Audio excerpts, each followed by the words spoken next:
collaboration.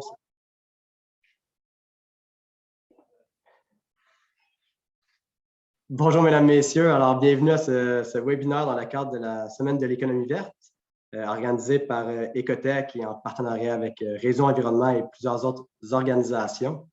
Alors, aujourd'hui, cette séance-ci est une séance sur le retour sur investissement pour les infrastructures en eau au Québec. Et c'est une conférence offerte par Justin Leroux, professeur titulaire au département d'économie appliquée au HEC Montréal, et moi-même, Mathieu Laneuville, PDG de Réseau Environnement. Alors, c'est une étude qu'on a faite cet automne et qui est une première au Québec.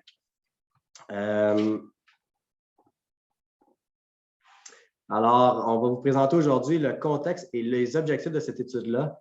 Il faut savoir qu'au Québec, toutes les municipalités, souvent on parlait avec les gestionnaires municipaux, tout le monde nous disait c'est sûr que c'est rentable d'investir en eau, mais c'était toujours vu comme une dépense. Et maintenant, bien, grâce à cette étude-là, on peut voir que c'est rentable d'investir dans nos infrastructures en eau, autant pour trois bénéfices que l'on voit, que Justin va mentionner tout à l'heure, autant au niveau des coûts évités qu'on a à faire de la réhabilitation aujourd'hui plutôt que peut-être faire du remplacement plus tard, autant sur l'environnement. Alors, au niveau de notre environnement, on va protéger davantage nos écosystèmes, et aussi sur la santé humaine, parce qu'on sait que sur la santé humaine aussi, il y a des effets néfastes à ne pas investir davantage dans nos infrastructures en eau.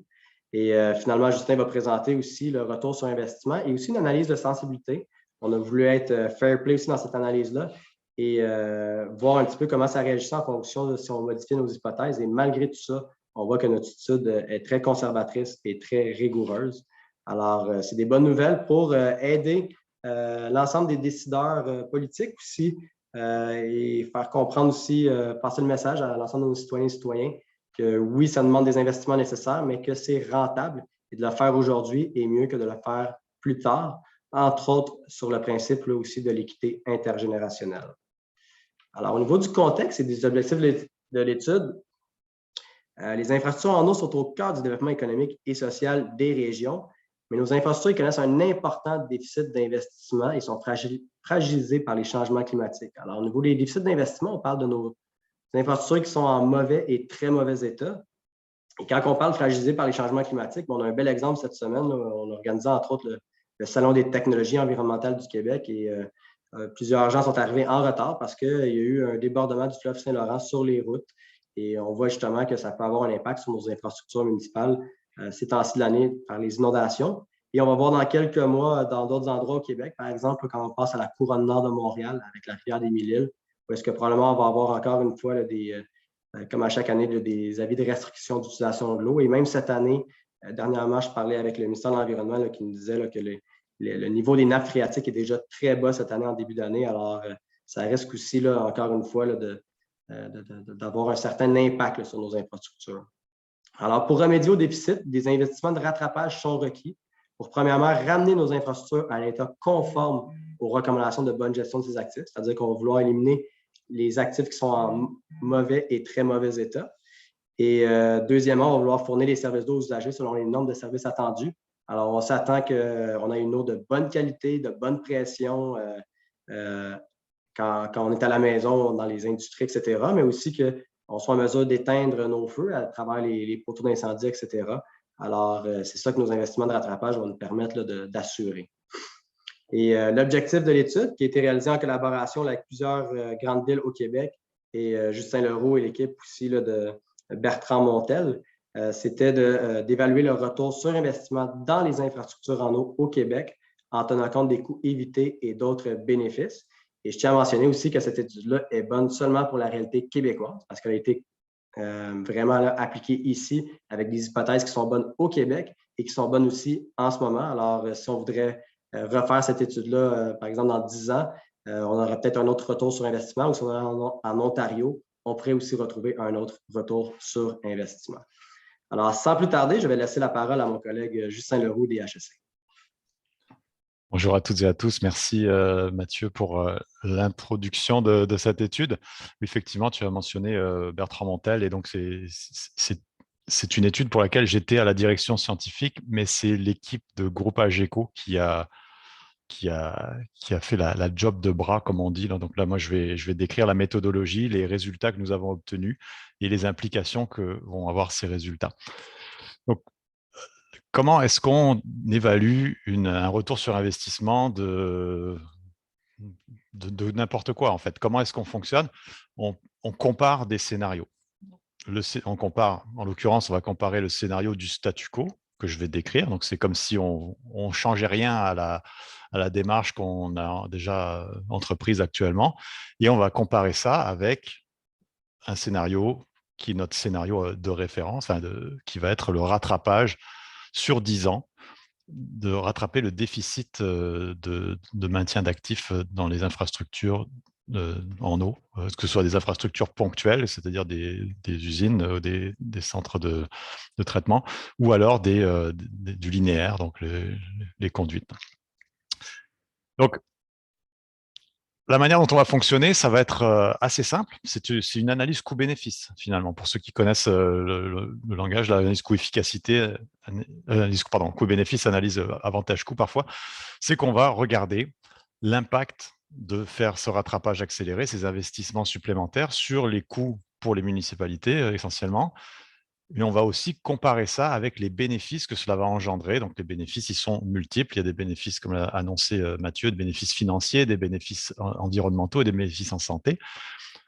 Et on va faire le ratio, donc le calcul du retour sur investissement. Là, je n'ai pas ma petite souris, mais je le ferais si je pouvais. Là, c'est la formule là, que vous voyez. Là. Merci Mathieu.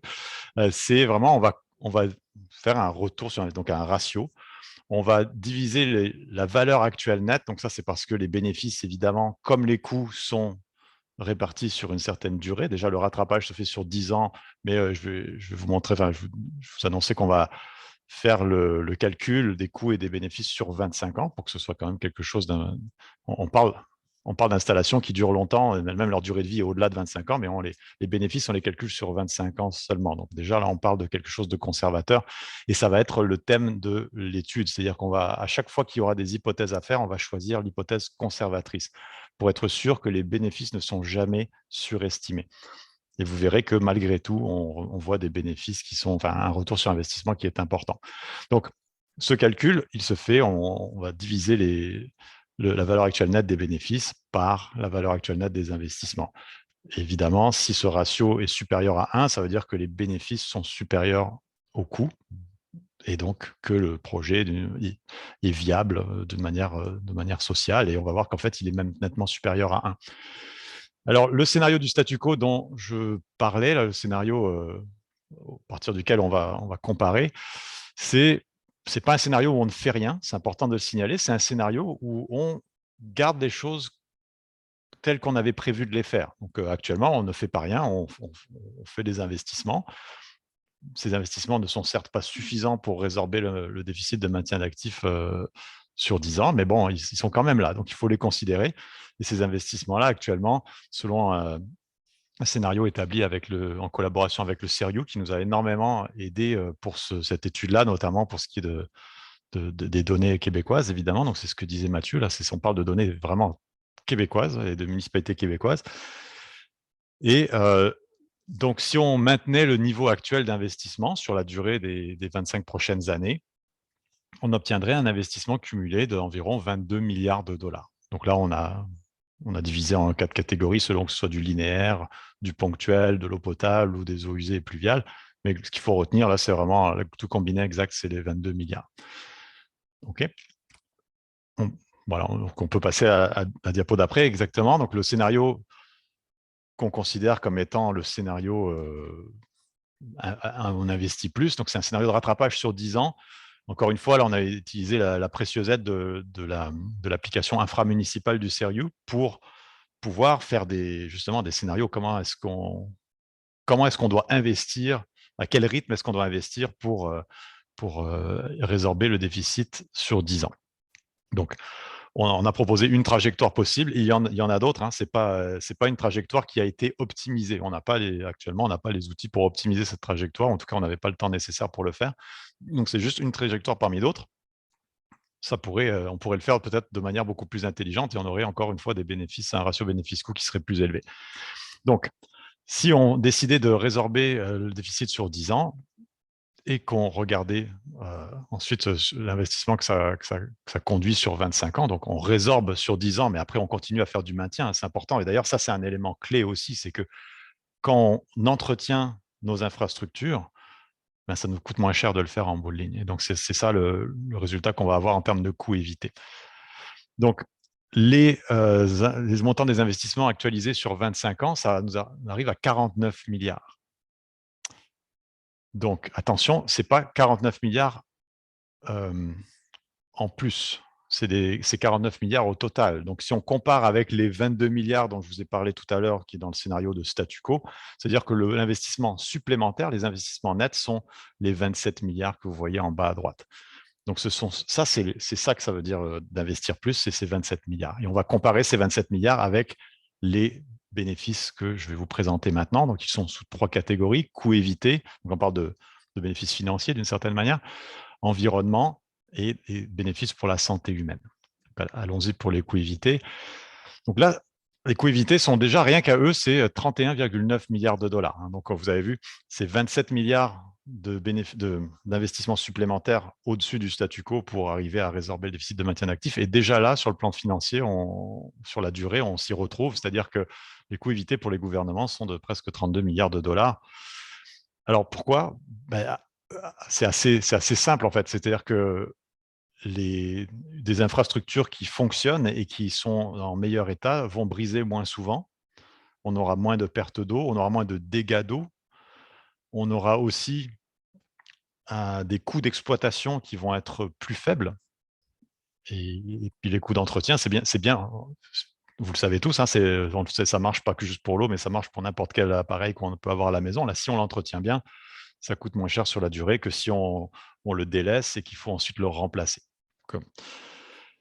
Et il y a aussi évidemment des risques de rupture d'approvisionnement. Alors là, vous pouvez imaginer toutes sortes de choses. Évidemment, il y a les inconvénients au quotidien de risque de rupture d'approvisionnement. C'est à ça qu'on pense en premier, mais il y a des conséquences qui peuvent être beaucoup plus graves. Et par exemple, des catastrophes qui font qu'il y a un incendie qui ne peut pas être éteint parce qu'il y a ce jour-là une rupture d'approvisionnement, ou alors un hôpital qui ne peut pas être desservi parce que, encore une fois, ce jour-là. Donc là, on parle vraiment de risques et d'enjeux importants. Vous allez voir qu'on a été assez, je vous le dis, on a été assez conservateur sur ce que ça pouvait impliquer, mais malgré tout, c'est important d'en tenir compte. Maintenant, pour ce qui est des bénéfices environnementaux d'investir dans les infrastructures d'eau, ils s'élèvent, selon nos calculs, à 6,5 milliards de dollars. Et c'est essentiellement lié au fait que des infrastructures d'eau qui vont être de qualité vont réduire les risques d'inondation, réduire les risques de manque d'eau. Ils vont aussi, si l'eau est mieux traitée, il va y avoir moins de polluants qui vont être déversés dans le milieu naturel. Il va y avoir moins aussi de surverse en cas de forte pluie. Il va y avoir une amélioration du traitement des eaux usées, donc par la même chose, et une réduction de charges en microplastique. Donc, toutes ces trois dernières puces, là, finalement, c'est la pollution. Il y aura moins de pollution. La première puce, il y aura moins de risques d'inondation et de manque d'eau, donc des dégâts et des inconvénients possiblement majeurs. Enfin, pour ce qui est de la santé humaine, mais là, c'est encore très lié au traitement des eaux, c'est-à-dire que si mieux les eaux sont traitées, moins elles se retrouvent dans le milieu naturel, donc il y a moins de transmission ensuite par les animaux, par les municipalités qui vont être en aval aussi. Donc, par exemple, si on pense aux perturbateurs endocriniens, donc les perturbateurs endocriniens sont qui causent des dérèglements hormonaux, ça peut avoir des impacts pour ce qui est du développement des enfants. Ça peut entraîner des syndromes comme des prises de poids, et des déficits intellectuels, donc de toutes sortes de choses qu'on souhaite éviter et qu'on peut éviter si on a un meilleur traitement des eaux. Même chose pour ce qui est des antibiotiques. Si l'eau est mieux traitée, les antibiotiques se retrouvent moins dans l'eau, ce qui veut dire que la résistance aux antibiotiques est ralentie, elle est diminuée. Et on sait que ça, là, on s'occupe du réchauffement climatique, c'est le gros problème, mais il y a aussi un énorme problème en santé publique qui est la résistance aux antibiotiques. Donc ça, c'est quelque chose de quand même considérable. Et enfin, tout simplement, il y aura aussi moins d'agents pathogènes, donc moins de maladies qui seront liées à des eaux qui ne seront pas traitées comme il faut. Il y a moins de contamination. Donc, si on prend le total, là, on a une petite tarte là pour voir un peu de quelle ampleur ça se situe. Bon, vous l'avez déjà vu peut-être dans le tableau, vous l'avez deviné tout à l'heure si vous avez prêté attention, mais dans ce qui est ponctuel en eau usée et pluviale, c'est là qu'on a beaucoup de bénéfices, et aussi en linéaire en eau potable. Ça ne veut pas dire qu'il y en a quand même aussi beaucoup dans les autres, mais pour avoir une idée, là, on est à peu près 2 tiers, 1 tiers. Si on veut regarder l'évolution dans le temps, c'est toujours intéressant de voir ça, parce que ce que je vous ai présenté jusqu'à présent, c'était des valeurs actuelles nettes. Donc, on a actualisé, et le taux, vous l'avez vu, c'est 1,7%. Donc, c'est un taux qui est tout à fait conforme à ce qui se fait dans la plupart des études de long terme, là. Mais par contre, ce qui est intéressant de voir, c'est à quel rythme est-ce que ces bénéfices vont arriver. Alors, on peut le voir ici. Vous voyez qu'il y a une croissance nette on commence en 2022 jusqu'à 2031. C'est normal parce qu'on a décidé que le scénario, c'était en 10 ans, on résorbait le déficit d'infrastructure. Donc, on a évidemment ces bénéfices qui s'accumulent et qui croissent chaque année jusqu'en 2031. Et après ça, ça continue de croître, alors à un rythme moins important parce qu'on a déjà résorbé le déficit. Par contre, les bénéfices qu'on récupère, c'est le fait qu'on continue de maintenir les actifs, donc ça devient moins cher à entretenir, et les opérations sont moins chères sur la durée. Donc, merci. Il y a évidemment, quand je vous disais que l'étude était conservatrice, c'est qu'il y a une quantité de bénéfices qu'on n'a pas chiffrés.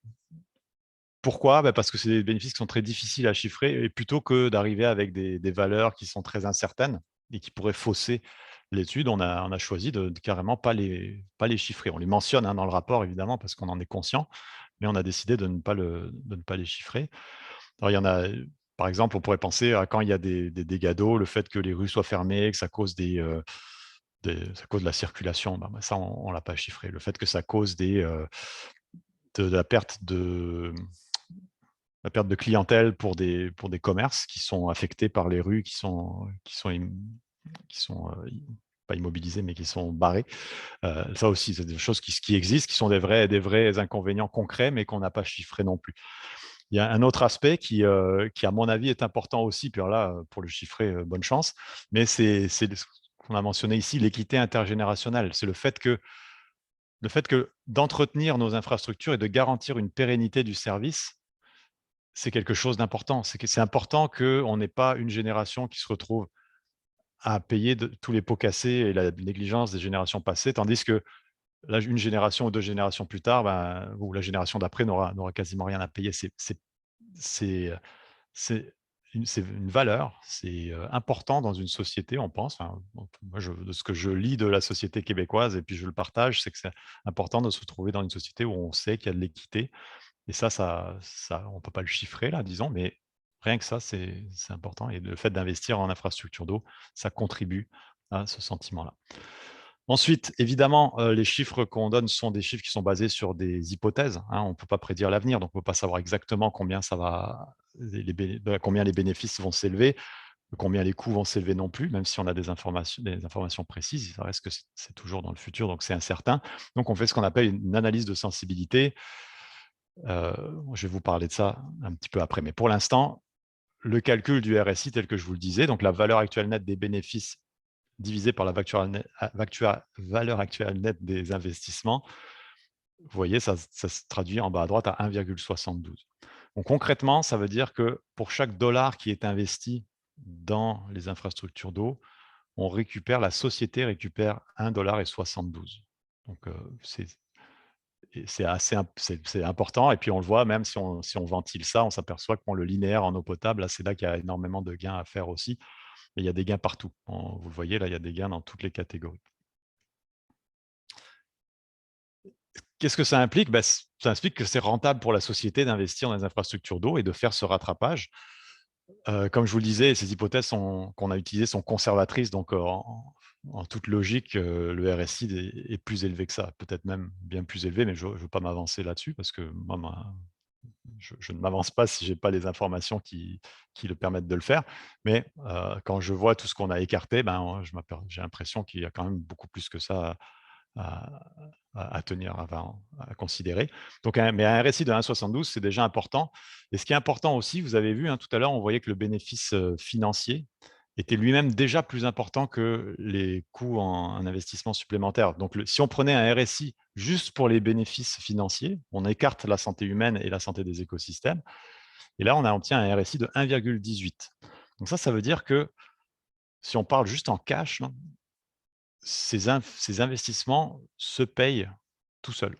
Donc oui, sur la durée, certainement, ce n'est pas la première année parce qu'on a vu que ça s'est allé dans le temps, mais c'est financièrement rentable d'investir dans les infrastructures. Donc ça s'autofinance sur la durée et ça aussi, c'est extrêmement, je pense, un message important à retenir. Ensuite, l'analyse de sensibilité, ce dont je vous parlais, c'est qu'on fait varier certaines valeurs, les valeurs dont on est le moins sûr dans les hypothèses qu'on a faites. Donc, on regarde ce qui se passe. Est-ce que si on avait sous-estimé ou surestimé telle ou telle chose? Donc, on s'aperçoit que le calcul, à chaque fois, est globalement robuste. Donc, il est robuste à des variations des paramètres du taux de bris des canalisations qui sont en mauvais état, d'une diminution des dommages causés par les dégâts d'eau, des différentes hypothèses quant au taux d'actualisation. Nous, on a utilisé 1,7, mais on aurait pu utiliser 1%, 3%, 4%. Mais à chaque fois, c'est supérieur à 1.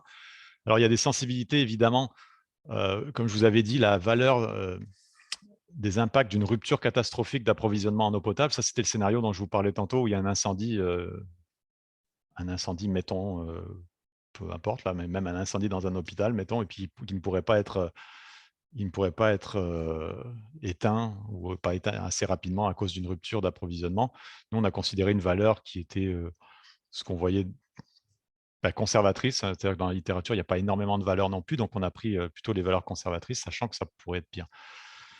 Et évidemment, l'évaluation des biens et services environnementaux qui sont liés à la dégradation de la qualité de l'eau, là aussi, on sait qu'il y a un éventail dans la littérature de valeurs. On a choisi de prendre plutôt celles qui sont conservatrices pour s'assurer que c'était conservateur et que… Attends, je n'ai pas fini, Mathieu. Et juste pour dire un dernier truc, que notre RSI, il est sensible à ces variations-là. Donc, pour peu que les risques de catastrophe soient plus élevés ou que la dégradation que la pollution ait un impact plus nocif que ce qu'on a utilisé, ça pourrait augmenter encore plus le RSI.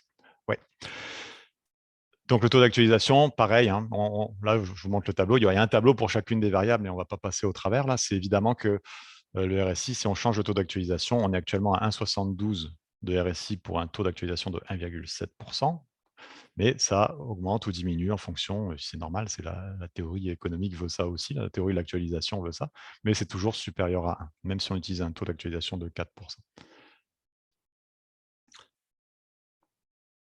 Vas-y, Mathieu. Merci beaucoup, Justin. J'ai remarqué aussi, soit dit en passant dans la salle, qu'il y a beaucoup de gens qui ont contribué à l'étude, directement ou indirectement. Je voyais dans la salle Marc Didier Joseph, que je tiens à saluer, qui a contribué beaucoup à notre étude quand on parlait du sérieux. S'il y a bien un champion au sérieux, c'est Marc Didier. Alors, salutations Marc Didier. Et je voyais aussi Nathalie Houm. Je sais que Justin, je t'avais donné beaucoup de données sur l'internalisation des coûts, entre autres là, sur le réseau d'aqueduc, et ça venait beaucoup des travaux quand j'avais fait ma maîtrise, dont les sources étaient de Nathalie Houm lorsqu'elle était à la Ville de Montréal. Alors, je salue certains collègues. Alors, en conclusion, dans le cadre de cette étude exploratoire, notre montant actuel des investissements sur 25 ans il était estimé à environ 49 milliards de dollars. C'est quand même des investissements additionnels de 27 milliards de dollars par rapport au statu quo. C'est pas mince. On a pu identifier des nombreux bénéfices qui généraient ces investissements via les coûts évités et d'autres bénéfices. Puis les bénéfices associés sont d'au moins de l'ordre de 47 milliards de dollars, ce qui nous donne notre fameux retour sur investissement de 1,72. Alors, vous me direz, bon, ça, c'est une étude, c'est bon. On voit que si on avait 27 milliards de plus, on pourrait avoir des gros bénéfices, mais en pratique, comment on réussit à investir 27 milliards de plus quand on sait qu'on est tous à côté dans nos comptes de taxes, que les municipalités ont de la difficulté à acheter des revenus supplémentaires? Même chose pour les gouvernements provinciaux et fédéraux. Alors, Réseau Environnement aussi, on s'est permis, à la suite de l'étude, alors ce n'est pas endossé nécessairement par les HEC ou l'équipe de Bertrand Montel, mais quand même, ça a été des pistes de solutions qu'on a discutées avec l'ensemble de nos partenaires, nos expertes et experts. Et parmi des pistes de solutions, on pense au principe du REE avec les municipalités. Le REE, le régime d'épargne études là, pour l'éducation. C'est quelque chose qu'on voit actuellement là, pour chaque parent qui met 1 $ dans le pot pour leurs enfants, pour leur éducation quand ils vont à l'université. Le gouvernement met 1 $. Alors, on préfère un principe similaire, par exemple, pour encourager l'accroissement des investissements par les municipalités.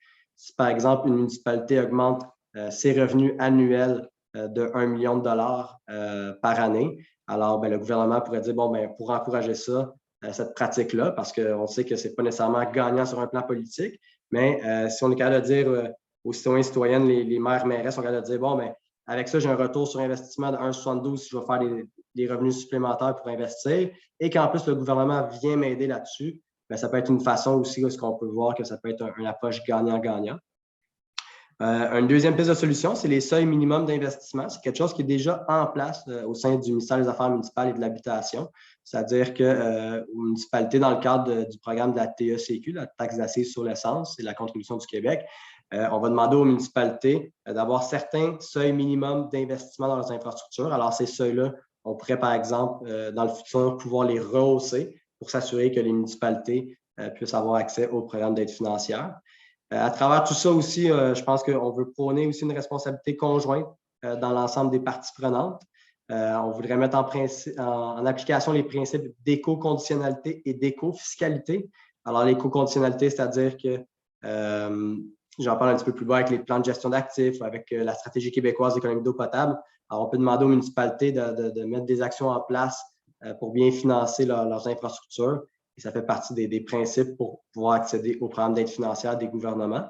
Et l'éco-fiscalité, ça peut être fait de différentes façons, mais finalement, c'est d'appliquer de plus en plus le principe utilisateur-payeur. Par exemple, dans le secteur non résidentiel, nos industries, commerces, institutions, plus les industries et les commerces, pardon, parce que les institutions ils ont des enlieux de taxes.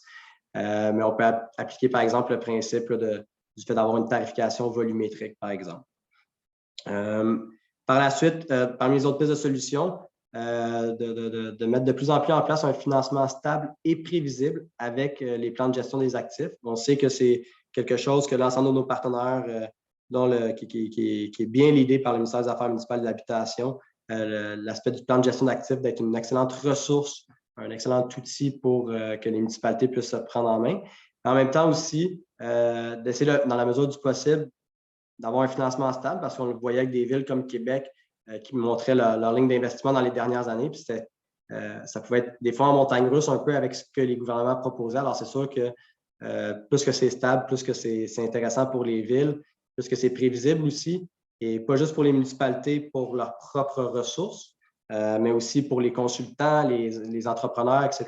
Tout le monde qui sont dans les enjeux de la construction, évidemment. On ne peut pas procéder à des embauches, des renvois, etc. Alors, quand c'est stable et prévisible, on est en mesure de pouvoir bien faire les travaux. Et finalement, une autre piste de solution qu'on considère qui est importante, c'est que les municipalités, si de plus en plus vont aller hausser leurs revenus, c'est que ces revenus-là ne soient pas dans un pot général, mais vraiment dans une réserve financière qui est dédiée aux infrastructures. Parce que les citoyennes et les citoyens considèrent que si ils se disent, bon, on est plus taxé pour avoir un bon service d'eau, on veut s'assurer d'une équité intergénérationnelle, etc., puis on veut s'assurer que cet argent-là soit vraiment dédié aux infrastructures et n'aille pas, par exemple, lors d'un changement aux élections dans un futur stade ou un autre projet là, qui ne serait pas en lien avec les taxes perçues. Alors, ça faisait le tour de la présentation. Je vais départager l'écran. Et je vous invite, si vous le voulez bien, à ouvrir vos caméras. Et Justin et moi, on est disponibles encore là, pour un 15 minutes si vous le souhaitez là, pour répondre à vos questions. Si vous avez des commentaires aussi sur l'étude pour les prochaines étapes, ça relève, peut-être eu beaucoup de techniques, mais ça relève quand même aussi beaucoup d'enjeux philosophiques aussi de la vision qu'on va avoir dans la gestion de nos infrastructures dans le futur là, au Québec. Alors, je ne sais pas si on peut... je ne sais pas si les gens peuvent allumer le micro. Allumer. Ah, je vois que c'est via le chat. Alors, Marc dit nous une excellente présentation, bravo. J'en profiterai peut-être, moi, pour poser une question à Justin. De mon côté, Justin, quand même, pour les gens qui ne le sachent pas, tu es quand même impliqué beaucoup dans l'étude de façon bénévole.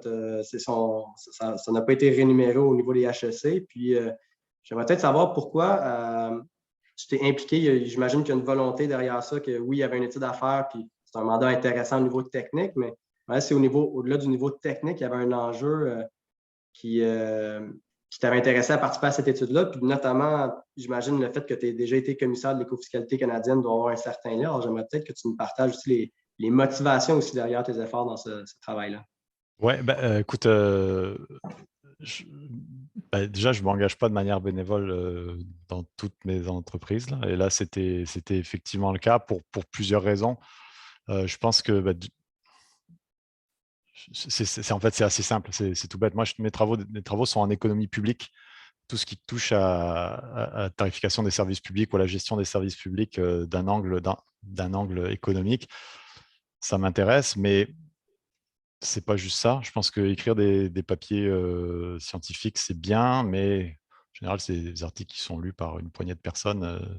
Mais si on peut utiliser certaines connaissances pour essayer de faire avancer les choses, et je pense voilà, parfois avoir des compétences qui notamment, surtout là où on est rendu au Québec, pour aider, parce que là je veux jeter la pierre à personne, mais c'est vrai qu'on a une situation particulière au Québec et je pense qu'on peut faire beaucoup de choses. On a le défi de peut-être avoir besoin de faire beaucoup de choses, mais aussi l'avantage de pouvoir réfléchir à tête reposée sur ce qu'on fait. Donc voilà, moi je trouve ça intéressant à faire. Et puis c'est sûr que c'est pas la première fois que je travaille avec Mathieu. Quand il était au ministère des Affaires municipales, on a déjà collaboré au sens où moi je faisais une étude sur justement la tarification des services d'eau. Et pour ceux qui connaissent Mathieu, c'est toujours c'est quelqu'un de très rassembleur et c'est toujours une joie de lui répondre par la positive. Donc voilà, c'est la raison. Merci, Justin. Je voyais qu'on avait une question aussi de Nathalie Houm, qui a même allumé sa Oui. caméra. Bonjour, Nathalie. Allô, Mathieu. Bonjour. Mais en tout cas, ravie de te voir. Je t'ai manqué hier. Là, j'étais à Québec. Je suis de retour à Montréal. Mais je vais d'abord céder la parole à Oumoul parce qu'elle avait levé la main avant moi. Si tu permets. Parfait, oui. Vas-y, Oumoul. Oui, bonjour Mathieu, bonjour toute l'équipe et bravo pour cette présentation. Ça résume vraiment notre enjeu au Québec sur les infrastructures d'eau. Je viens de poster ma question sur le chat et ça concernait l'implication des élus et gouvernements dans cette étude. À quel point ils ont été impliqués? Si oui, quelle est leur réaction ou c'est quoi leur pulse sur la question de l'investissement? On a beau être des acteurs mobilisés qui ont à cœur les enjeux de l'eau, mais on sait que le financement dans les infrastructures d'eau relève du politique et des fois, on a du mal à les convaincre. Tu as parlé aussi des plans de gestion des actifs qui vont être un moyen, comme les plans d'intervention l'ont été, à un moment donné, pour booster les investissements dans l'eau. Donc, voilà. Excellente question, Oumoul. Alors, je pense que c'est quelque chose que, personnellement, j'aime beaucoup chez Réseau Environnement, faire ce lien entre nos experts techniques et aussi les décideurs publics. Il faut savoir que le besoin de faire cette étude-là venait des membres de Réseau Environnement. Beaucoup de municipalités, au niveau des gestionnaires municipaux, avaient besoin qu'on puisse donner des outils à nos décideurs publics pour pouvoir les aider à nous aider. Et on sait aussi que le gouvernement actuel a une très forte écoute quand ça touche l'aspect économique. Alors, ça a été un besoin c'est commencé, je dirais, plus au niveau des experts et experts techniques, des membres de Réseau Environnement. Qu'est-ce qui était. Puis je pense que c'est bien aussi que cette étude-là soit technique. Puis on a vraiment fait la distinction à la fin. Si vous voyez, Justin a vraiment fait toute l'étude technique et à la fin, je me suis permis des commentaires, là, si on veut, sur des pistes de solutions.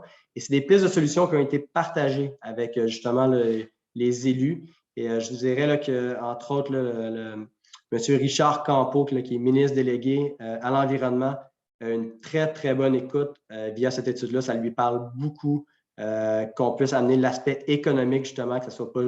Oui, on dit que c'est bon pour l'environnement, mais là, on l'a devant nous, là, c'est rentable de le faire, surtout dans le contexte d'une relance. Je ne sais pas si on est encore en relance économique en ce moment, là, mais dans le fait qu'on veut dire, on veut faire des relances vertes, prospères, justes, etc. Et on sait que des élections provinciales s'en viennent. Alors, on espère que ça va pouvoir alimenter le débat de la démocratie. Au bout de la ligne, après ça, c'est à chaque citoyen de pouvoir faire ses choix. Mais je pense que les organisations puis l'ensemble des gens qui sont ici, mais on essaie de mieux outiller l'ensemble des gens ici là, pour pouvoir qu'ils puissent avoir des outils pour prendre des bonnes décisions. Alors, Oumoul, est-ce que ça a bien répondu à votre question? Je vois que... Oui, ça a bien répondu. Merci beaucoup. Bravo encore une fois. C'est vrai qu'avec des chiffres, on convainc plus. Alors, je laisserai peut-être la parole maintenant à Nathalie. Oui, alors, en tout cas, très belle présentation, Justin et Mathieu.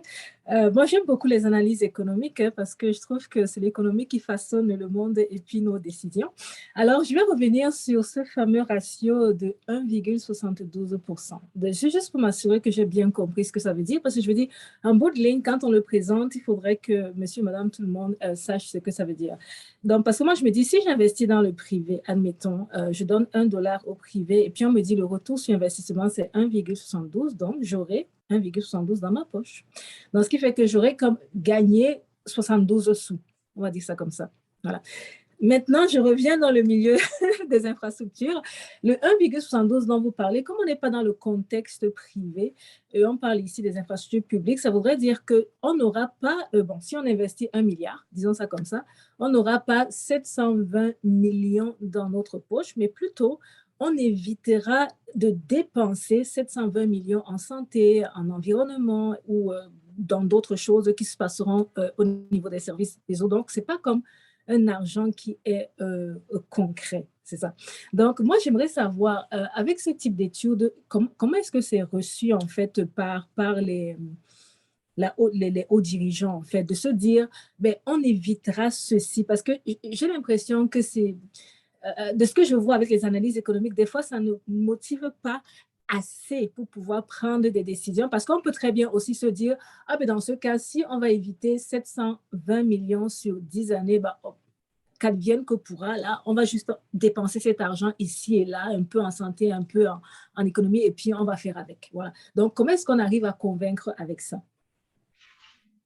Justin, je te laisserai la première partie de la réponse. Oui, c'est ça, je vais répondre au moins à la première partie. Donc, merci pour la question, c'est une question importante parce que comment est-ce qu'on comprend ces résultats ensuite et comment est-ce qu'on les traduit? Donc, ce qui est important, puis là, vous l'avez bien souligné, là, c'est que ce n'est pas comme si on allait investir quelqu'un de l'extérieur, puis d'ailleurs, on a été approché. Pardon, Justin, ton micro... Excuse-moi, j'ai appuyé par accident sur ma barre d'espace, désolé. Donc, Mathieu et moi, suite à cette étude, on a été approchés par des gens qui voulaient investir. Comment est-ce qu'on pourrait investir dans l'eau puisque ça rapporte? Mais ça ne rapporte pas comme vous le dites ou comme tu le dis, je ne sais pas si on peut se tutoyer. En tout cas, bref, Oui. n'hésitez pas à me tutoyer. Ce n'est pas de dire, voilà, je vais mettre $1000 maintenant et puis j'aurai 1720 à la fin de l'année. Déjà, ce n'est pas un taux d'intérêt. Ce n'est pas tous les ans qu'on récupère ce 1,72. Donc, ça, c'est déjà la première distinction. Mais surtout, c'est ça. La clé, c'est que c'est des coûts évités. Donc, ça peut bénéficier à qui ces coûts-là? Si on parle des coûts financiers, là, mettons qu'on ignore pour l'instant la santé et l'environnement, que ça bénéficie à tout le monde. Mais si on parle juste des coûts financiers, ça bénéficie à qui? Ça bénéficie aux municipalités et peut-être indirectement à la province, parce qu'il faut voir comment ils s'arrangent là pour leur montage financier. Mais c'est effectivement les seuls bénéficiaires de ça, de l'aspect financier, ce seront les municipalités. Mais ça, c'est une vision peut-être un peu étroite, parce que si la municipalité bénéficie et peut y faire des économies, ça veut dire qu'elle peut ensuite augmenter ses services pour la population grâce à l'argent qu'elle a économisé. Donc, indirectement, finalement, ça se répercute sur l'ensemble de la population. Mais donc, tu l'as très bien vu, hein, c'est effectivement pas la même chose qu'à la banque. Et comment est-ce qu'on va motiver ça? J'imagine que c'est Mathieu qui a la réponse à la deuxième partie. Oui, bien ça, je pense en complément de Justin, vraiment, on se rappelle dans l'étude aussi, il y avait des coûts évités, puis il y avait des bénéfices aussi là, qui étaient pas nécessaires. Fait qu'il y avait une distinction aussi auprès de l'étude. Et pour la deuxième partie de la question, Nathalie, on a été surpris, là, je pense, Justin aussi, de l'accueil qu'on a eu vraiment là, des décideurs publics. Il y a des élus qui ont pris le bâton de pèlerin pour qu'on puisse aller faire des présentations dans divers cabinets parce qu'ils croyaient fermement à cet enjeu-là. On a même eu d'autres experts techniques, conseillers économiques du premier ministre qui sont joints à nous pour bonifier la présentation, pour qu'elle soit encore plus, si on veut, sexy pour nos décideurs publics. Alors, je pense que ça a été, je pense qu'on a réussi à accomplir la mission qu'on s'était donnée dans un premier temps, mais je pense qu'il ne faut pas non plus, c'est pas parce qu'on a réussi une première partie qu'il faut dire que tout est fait, parce que ces investissements-là, je vais être ouvert avec vous quand même, là, qu'on parle avec le gouvernement, et si on se met à la place d'un élu, ça fait bien du sens, mais on va le chercher où, le 27 milliards supplémentaires, puis comment qu'on. C'est pas comme si on ne sortait pas d'une pandémie, etc. C'est pour ça qu'on arrive aussi à la fin avec des pistes de solutions. Et là, ça devient un enjeu plus politisé, plus philosophique aussi à voir qu'est-ce qu'on veut faire. Puis après ça, on peut se demander, parce que des fois aussi, on veut aider, par exemple, certains ministères qui sont reliés à ces enveloppes-là. Mais les autres sont en compétition avec d'autres ministères à l'étude des crédits qui sont à l'éducation et la santé, qui sont d'autres ministères qui ont aussi des déficits d'entretien, etc. Et c'est pour ça que la voie de la rentabilité économique est une voie de plus qui est complémentaire à d'autres approches, mais qui vient outiller davantage les décideurs publics. Et c'est intéressant parce qu'on fait cette présentation-là dans la semaine, dans le cadre de la semaine de l'économie verte. Et la semaine passée, on était au sommet sur la colline qui est organisé aussi par Ecotech. Et on avait rencontré l'ensemble des partis politiques et on le voit de plus en plus. La question environnementale, qui est aussi qui est très lié avec l'enjeu qu'on a aussi à travers l'eau, est de plus en plus présent. Et l'ensemble des partis étaient très intéressés là, par ce qui s'est fait avec cette étude-là et à la recherche de solutions, parce qu'elles ne sont pas simples, ces solutions-là, parce qu'on ne veut pas. On l'a vu en France, hein, on peut se dire l'éco-fiscalité, c'est bien, puis on va augmenter la taxe carbone, mais après ça, si on est des gilets jaunes, on a des enjeux aussi d'équité verticaux, des enjeux d'équité intergénérationnelle, etc. Alors, il faut trouver des bonnes solutions pour le faire, mais du moins, on a des bonnes données pour prendre nos décisions. Merci, Mathieu et Justin. Et une question de Marc Didier, si jamais on peut avoir la caméra aussi. Bonjour, salut Justin, salut Mathieu. Vraiment, encore une fois, félicitations pour la présentation. Là. C'est super bien présenté, puis ça parle beaucoup au niveau, je pense pour les élus, c'est vraiment bon, un bel outil pour les sensibiliser à l'importance justement d'investir proactivement dans les infrastructures en eau. Ma question, en fait, c'était plus ça allait un peu plus dans l'angle des municipalités. Sachant qu'on sait qu'il y a effectivement un grand déficit et qu'il faut le rattraper dans un avenir quand même rapproché. Comment vous voyez un petit peu l'enjeu de la capacité de réalisation des travaux? Parce que c'est quelque chose aussi qu'on parle beaucoup, là, on peut avoir l'argent, mais on n'a pas les ressources humaines pour les réaliser. Fait que, comment vous voyez ça, ce niveau-là? Est-ce que tu souhaites que je commande, Justin, puis tu pourras complémenter? Ou... Ce serait plutôt le contraire, si tu es d'accord. Ouais, parce que moi, je vais répondre d'un aspect technique. Et donc, Marc Didier, je te remercie une fois de plus, là, notamment pour nous avoir guidés là, avec Inframunicipal. Et c'est une des... Comme tu le sais, je sais que puisque c'est toi qui l'as conçu, c'est une des variables, hein, le rythme auquel on peut se permettre d'investir dans les infrastructures. Donc, c'est pour ça que c'est un scénario sur 10 ans, pas un scénario sur 1 an. On ne pourrait pas dire en 1 an, on va tout remettre à neuf, en tout cas résorber totalement. Donc, il me semble qu'on était allé sur quelque chose de relativement raisonnable, comme dans cette variable-là, ce qui ne veut pas dire que ça pourrait se faire nécessairement exactement comme ça, parce qu'il y a peut-être d'autres besoins dans la municipalité pour autre chose. Mais je me souviens que c'était quelque chose à laquelle on avait prêté attention quand même. Donc, ça, c'est ma réponse partielle. Ouais. Peut-être en complément, Marc Didier, même le 10 ans, probablement, qui est difficile à faire, en réalité, avec les capacités, dans un esprit de capacité de main-d'œuvre qui est limité avec la pénurie actuelle, que ce soit chez les consultants, chez les entrepreneurs ou chez les municipalités. On sait aussi que des villes comme Montréal sont dans des pourcentages de taux de renouvellement qui sont à la limite là, avec les cônes oranges pour les citoyens et citoyennes en termes d'impact sur la circulation, etc. Mais on s'est basé aussi beaucoup avec M. Régent Lévesque qui était beaucoup partie prenante avec nos partenaires à la ville de Toronto, d'Hamilton, de qu'est-ce qui se faisait ailleurs. Et l'ensemble des gestionnaires municipaux qui ont passé par là et qui ont réussi ne font pas des plans sur 15 ans ou 20 ans parce que ça va finir en 30 ans. Au bout de la ligne, on peut se viser un 10 ans, Puis, ça arrive souvent, on le sait, les sommes sont là, on ne réussit pas tout. Mais si à la base, on se dit on vise un 20 ans, on risque d'aller très loin. Si on vise un 10 ans, je pense que oui, il y a peut-être une valeur théorique, mais je pense que c'est quelque chose vers lequel on veut tendre. Et on l'a vu avec Toronto ou d'autres villes. On fait des plans de match 10 ans et finalement, on finit par se rétablir et le prolonger. Mais on veut le faire le plus rapidement possible dans un souci d'équité intergénérationnelle et le souci aussi de bénéfices à aller chercher parce que les réhabilitations qu'on peut faire aujourd'hui, on ne pourra plus les faire plus tard, on va être obligé de faire du remplacement. Alors, il y a une urgence aussi de faire tout ce qu'on peut faire aujourd'hui à ce niveau-là. Excellent. Merci beaucoup. Puis merci encore une fois, Marc Didier, pour toute la collaboration parce que c'est vraiment les données avec le Sérieux, c'est une collaboration étroite entre Réseau, HEC et le Sérieux. Je pense qui est au bénéfice de tous nos membres et de toute notre communauté au Québec. Effectivement, c'est tout un plaisir de travailler avec vous. Je vais voir, je pense qu'il y a eu des commentaires via le chat. Alors, il y a Sarah Finlay, que ça fait longtemps qu'on n'a pas vu de l'Ontario, qui nous dit félicitations pour le travail. L'étude est très bien faite. On a un modèle à suivre pour les autres juridictions. J'imagine qu'elle parle des autres provinces canadiennes. Oumoul qui pose la question. Et Gaston qui nous mentionne bon après-midi à tous. Gaston Kinshasa, RD du Congo, République démocratique du Congo. Bravo, présentateur très édifiant. Alors, on est content d'avoir une communauté, une diversité culturelle internationale. Alors, ça a été un plaisir. Et n'hésitez pas, si vous avez quoi que ce soit, vous pouvez rejoindre via info@réseau-environnement.com qui pourra rediriger les questions là, vers Justin ou moi. Alors, merci beaucoup pour votre participation proactive. C'était le fun. C'était des bonnes questions à la fin. Et à la prochaine. Merci beaucoup tout le monde. Merci, au revoir. Merci, bye bye. Merci, bye. Merci Nathalie. Bye Marc Didier.